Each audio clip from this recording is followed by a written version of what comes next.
माननीय पोलीस आयुक्त सोलापूर एम राजकुमार साहेब, तसेच माननीय झोन साहेब कबडे साहेब, तसेच आमच्या विभागीय डिव्हिजनचे तोरडमल साहेब यांच्या मार्गदर्शनाखाली MIDC पोलिसांनी आमच्या DB पथकामार्फत त्यांना पेट्रोलिंग व गुप्त माहिती काढण्याबाबत आदेशित करण्यात आले होते.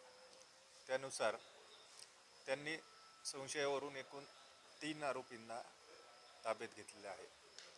तर 3 आरोपीपैकी 2 जे आहेत ते जुवेनाईन आहेत, 14 वर्षाची मुलं आहेत ती. त्यांच्याकडनं घरफोडीचा गुन्हा ओपन केलेला आहे. तसंच एक वाहन चोर आहे. वाहन चोराकडून 5 मोटरसायकल रिकवर केलेल्या आहेत आणि एक सराईत आहे, तडीपार होता, तडीपार